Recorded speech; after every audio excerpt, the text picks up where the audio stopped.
The lady is recognized. Thank you, Mr. Speaker. Good morning, colleagues.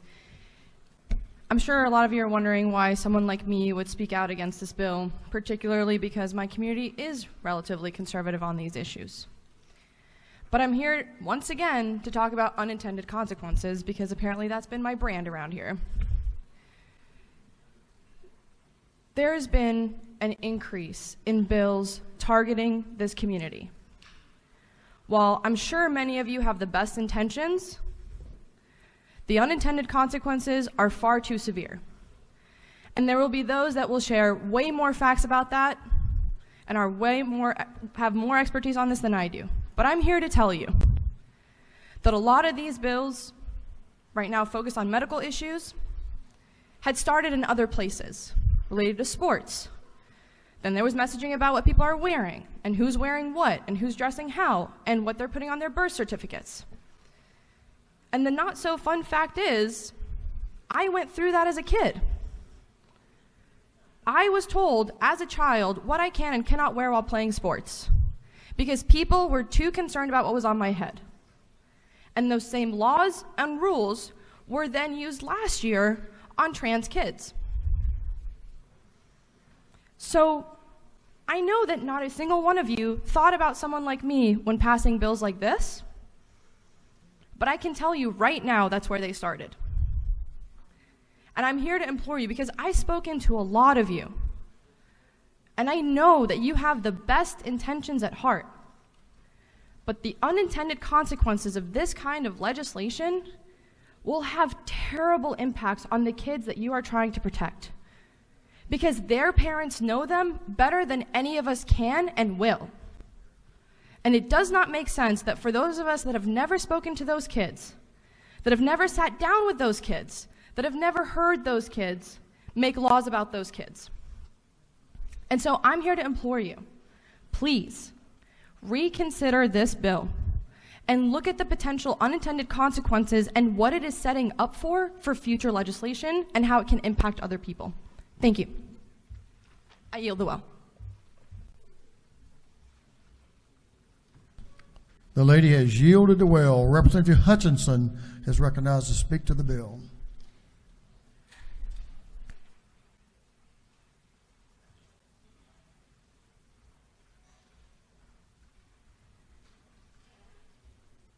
The lady is recognized. Thank you, Mr. Speaker. Today, colleagues, I rise as a member of the mental health profession.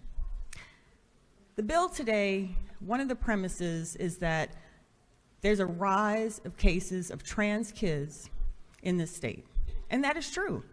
And the reason for that is trans kids are 7 times more likely to commit suicide.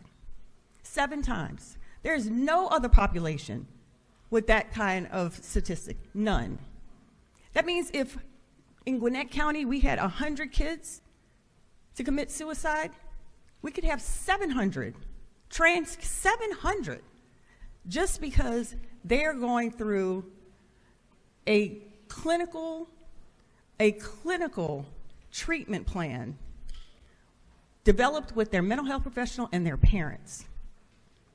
The cases are going up because we are recognizing them. We are hearing them, we're talking to them, and they know that we see them. They know that they can get help from us, and they feel comfortable slowly but surely coming to us when they're thinking of harming themselves. This is a win for the mental health community. This is a win. But this bill would set us back decades. We're talking about 7 times the amount of kids, children, lives that we're supposed to protect. 7 times more likely to kill themselves. That is really irreversible. And I bet you've asked any parent if they would risk their child having a permanent change in who they are as a person, they would take that over their child being dead any day of the week. Mr. Speaker, I yield the well.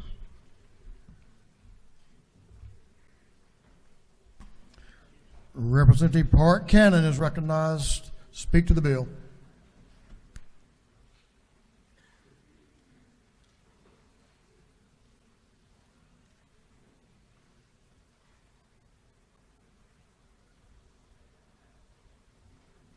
The lady is recognized. Members, I come today to ask you to reconsider your position if you're supporting this bill and to vote in opposition. I'm asking you, as a person in this body who loves someone, who is transgender, who transitioned as a child, and who is a state of Georgia employee. I'm also asking you, because I have a staff member who's watching right now, who transitioned as a child here in Georgia and is thriving. In fact, she's the reason why I serve my caucus as a secretary. I'm here to talk to you about research as well. There are some perceptions about trans people that I really think that we need to look at. We've had a survey of voters in Georgia. It's not an old survey. It took place this week. You want to know the perceptions of Georgians right now who are voters as you're voting on this bill? Well, this is how it went.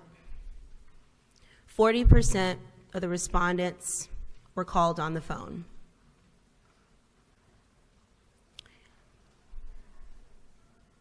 The phone, the same phone that you probably call them on. Those 40% were then matched to their voter files to make sure that they were who they said they were, and they lived in the districts that they said that they lived in. Your districts, our districts, all across the state. They then weighted the results by gender, by age, by race. And they did this precisely to make sure that the credibility interval, which is the theoretical margin of error, was plus or minus 4.4%. The results, only a quarter would support this bill. 2/3 oppose this bill. In fact, the opposition was actually very strong. 58% strongly disagreed to the bill. The opposition to Senate Bill 140 is bipartisan. It makes up 70% Democrats. There are 60% of the participants who were independents, and 59% were Republican. I thought it was so interesting that they were able to target deeply in North Georgia. 62%, meaning 6 out of 10 North Georgians who they polled, who were Republicans and Democrats, opposed this policy. I thought it was so interesting because 62% in North Georgia. So what is it in Atlanta? About 70%. We're not as far apart on this issue because we understand how nuanced it is. This bill does not allow for the nuances that happen in gender-affirming care. So I'm here to talk to you about that today. It's the first bill of the day. We're really in no rush. And this really matters to people who need it. So what happens when someone is a child and their gender identity is forming? Is it swayed by makeup and beauty pageants? where they're forced to go perform on stage and smile and move their bodies in ways that are not really natural?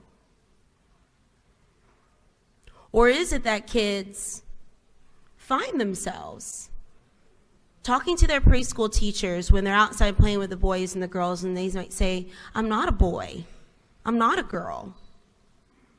Don't call me that." This is why educators have continued to start using gender-neutral phrases for their class. All the preschool teachers in here, like myself, will know we say, "Hey friends, hey everyone, let's line up together." We don't do gender-based teaching anymore. The reason why is because that gender identity formation, which is a social construct that can reinforce your genes, your sex,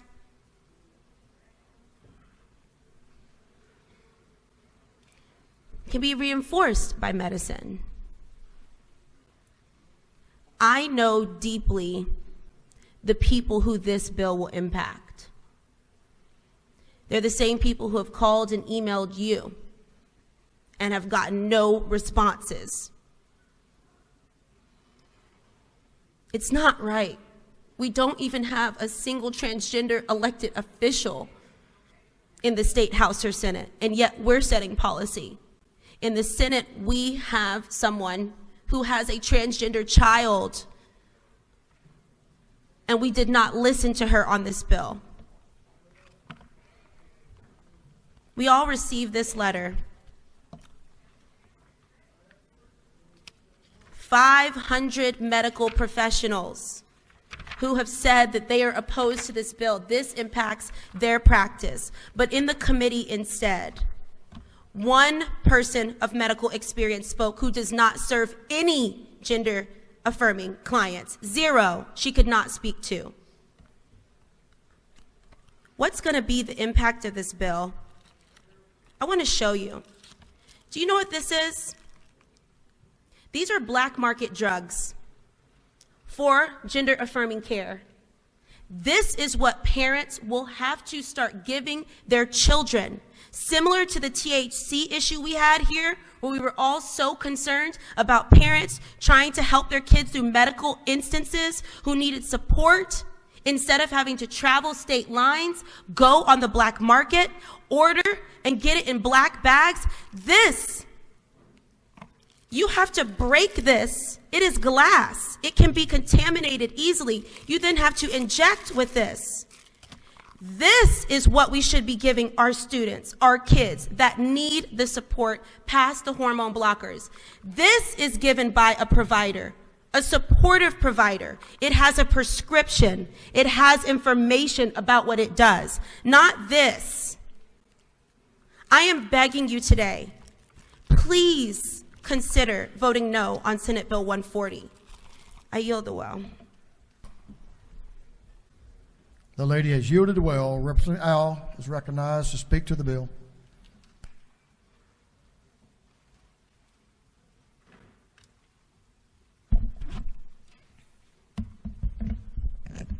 Good morning again, colleagues. So I rise to speak against SB140.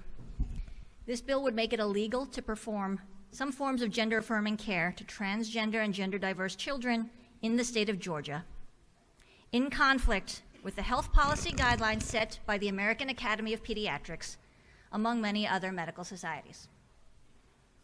The Georgia State Legislature should not be in the practice of dictating or restricting the standards of care determined by those who actually care for patients.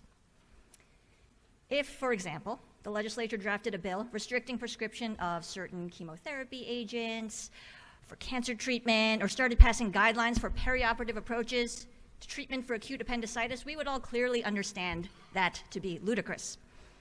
Because why should politicians be able to pass laws that supersede established medical care standards? And what patient would prefer their medical care be dictated by a politician rather than a doctor?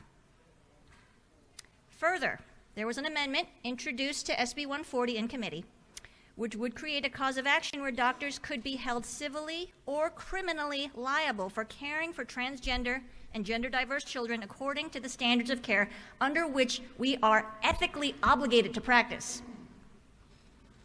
Simply put, SB 140 amounts to state-mandated malpractice.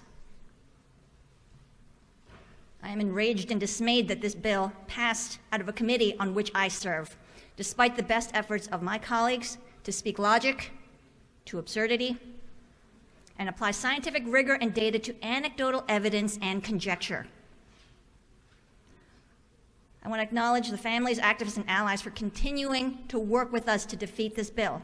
We continue to see you and stand with you and fight by your side.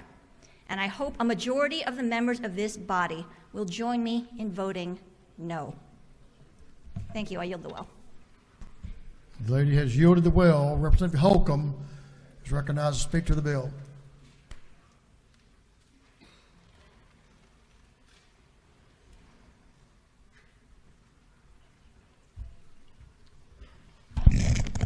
Thank you, Mr. Speaker. I'm probably an unlikely person to speak about this bill. I'm a straight white male, don't have a lot of understanding about this issue, and I'll admit that. Probably for some of you, this is an issue that's somewhat challenging and for which you don't have any personal experience. But I'm troubled by it.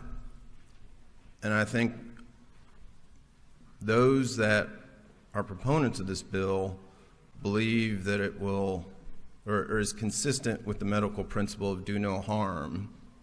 And those of us that oppose it see it exactly the opposite, is that we think that this bill will, in fact, do real harm to some of our most vulnerable citizens. I don't know how or why transgender individuals have become a political punching bag, but they have. I think that's wrong. And with respect to the specific issues, you've heard some of the scientific reasons and the medical reasons to oppose this bill, and I certainly agree with those, and I appreciate my colleagues for bringing those forward. I want to just share with you, and I really try not to make policy making through anecdote, but I will share with you a little bit of an anecdote on this issue. One of my law school classmates is transgender, and I watched her transition over the last few years, and I was surprised by it. I think a lot of our classmates were surprised by it, but I immediately reached out and said, I was your friend before, I'm your friend today, I'll be your friend tomorrow. And watching that process was remarkably eye-opening, and again, it was the first time that I had experienced it in this way, and it was unbelievably difficult. People were not kind. There's a lot of name-calling, a lot of nastiness, and what I saw was, her name is Anne. Anne wasn't doing this to make anybody else feel uncomfortable. She was doing it to make herself feel more comfortable. And one of the things that we do here is we try to make good decisions, and we try to help our citizens make good decisions. But I'll submit to you that one of the best decisions that we can make sometimes is for us not to be the ones making those decisions and those choices. And I really believe that this is an area that the state of Georgia should stay out of. It's a very difficult issue. It's one that we should let our doctors work with the parents, work with the children that are affected, give them the best treatment possible. And as you heard, what we're going to legislatively mandate and criminalize is a standard of care that is malpractice. And that is wrong. That is wrong. And looping back to the issue of do no harm, I want to just emphasize that a little bit more. These children are really vulnerable. Their lives are not easy. We're going to make their lives even more difficult. And I really do fear that we may lose some lives by passing this. Not save lives, but lose lives. And that should get everyone pause to really think about what we're doing. So I'm sorry my thoughts weren't better formulated. I really wasn't prepared to speak about this today. But I am extraordinarily troubled by this bill, and I would encourage those of you that are thinking about voting for it to please reconsider and to vote no. Thank you. I yield the well. The gentleman has yielded the well. Representative Crawford is recognized to speak to the bill.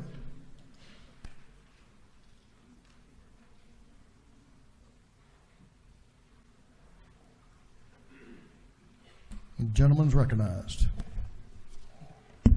Thank you, Mr. Speaker. Colleagues, this morning I rise to oppose Senate Bill 140. There's so many thoughts that come through my mind, but let me first say that I'm deeply honored to be a member of this distinguished body. And even though I am a young freshman within this distinguished body, I've learned and grown so much just from being close in proximity to all of you. I've had the opportunity to learn about areas in the state that I honestly didn't know existed before being in this distinguished body. And so I thank you for that. And what I've learned is that we may have many differences, we may have different opinions, we may have different values, but we grow together because of our conversations, because of our interactions. But sometimes we may differ on how we come about to different policies. You may vote one way, I may vote another. Sometimes we vote particular ways because of fear, sometimes the lack of knowledge that we may have. I am not a doctor. I am not a transgender. But because I am not a doctor and I'm not a transgender, if I'm going to vote on legislation, I try to do my research. And it is my belief, my opinion, that this bill is being voted on based upon some of our fears. In an effort to ensure that I have the best information possible when making my vote, I did a little research. The fact is this: if we vote for this bill as a body, this bill will severely limit necessary and sometimes life-saving health care for transgender youth. We are going to negatively impact the lives of so many people in our districts and in our state because of whatever fears you may have about transgenders. Fact. Gender dysphoria, like other medical conditions, is best treated with collaboration among a multidisciplinary team of healthcare professionals and parents and guardians. It was mentioned earlier from the well that doctors, and to see that we have some in our gallery, must take a Hippocratic oath. I didn't really know what was in that oath, and so, again, I wanted to do a little research. In the modern oath, it says, and I quote, "I will not be ashamed to say, I know not, nor will I fail to call in my colleagues when the skills of another are needed." I think that's important. because, again, gender dysphoria is something that needs multidisciplinary attention. And so now we as a body, a very distinguished body, that has less than 3% doctors, are going to now vote on a bill that's going to have such a negative impact. We are not doctors. We're lawmakers. And even though we're different, the one thing that does hold us together is the oath, like the Hippocratic oath that we took as a body. And within that oath, we said that we are going to ensure that we follow this Constitution, the Constitution of the United States as well, and that we will ensure that we act in a way for the betterment of not only the citizens, but the prosperity of this state. Voting in favor of this bill would make us hypocrites. Voting in favor of this bill would not be for the betterment of this state and the citizens within. But another fact, voting in favor of this bill would actually be against the United States Constitution. Our neighbors, Alabama, tried to implement a bill called the Alabama Vulnerable Child Compassion and Protection Act. That bill was going to try to limit how parents could treat their children, just as this bill is doing. And the court in Alabama, the Northern District Court, relied on a Supreme Court decision. Actually, they relied on Supreme Court decisions.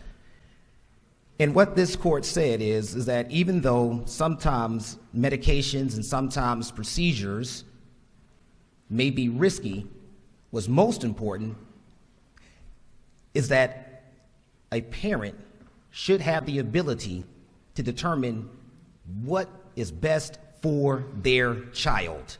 That is one of the oldest rights in this country.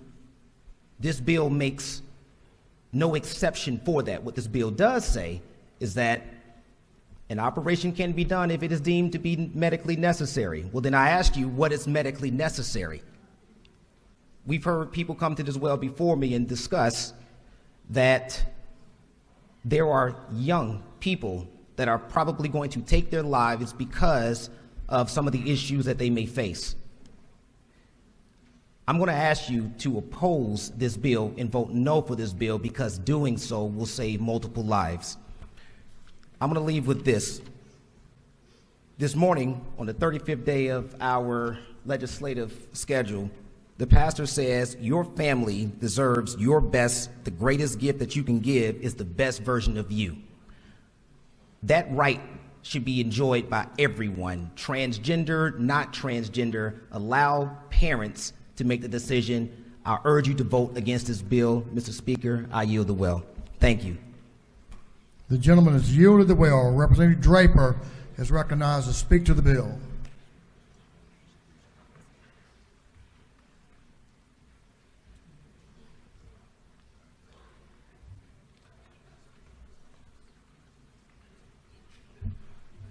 Thank you, Mr. Speaker. I rise today as a parent to oppose SB140. I know that if I were to ask all of you if you think you can make the best decision for your child, every one of you would say yes. Let's trust the rest of Georgia parents to do the same. Those are not my words. Those are the words of a colleague on the other side of the aisle in the Senate. And while he wasn't talking about SB 140, the sentiment is equally applicable here. Most of us who are parents, regardless of which side of the aisle we find ourselves, want the freedom to make decisions for our families and for our children. I know I do. Indeed, many of you in this chamber have said as much.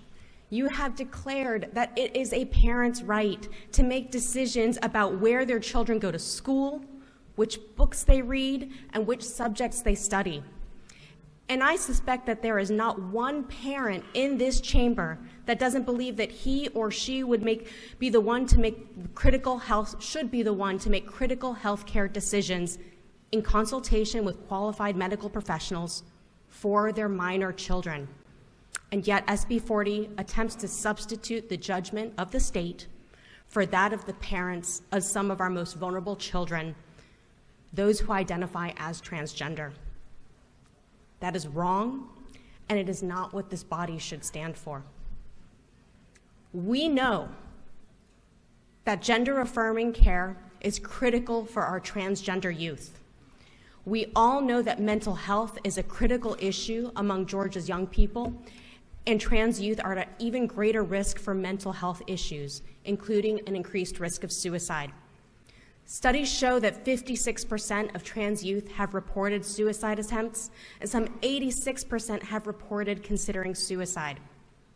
Not surprisingly, studies also show that transgender youth who receive age-appropriate, gender-affirming care report lower rates of suicide and depression, and specifically for children under the age of 18, receiving gender-affirming health care was associated with a nearly 40% reduction of depression and a recent suicide attempt. LGBTQ+ children, and in particular trans and gender-diverse children, are not born more prone to suicide than others, nor are they inherently more likely to develop serious mental illness as they grow up. I think that's a really important point. They're not more prone to this. Trans children are at a higher risk for suicide and mental illness because of bills like SB140 that take away their agency and ability to live freely and authentically. Gender nonconforming children die every year because of policies that force them to live in shame and self-hatred. The lady's time has expired. She has 20 seconds to complete.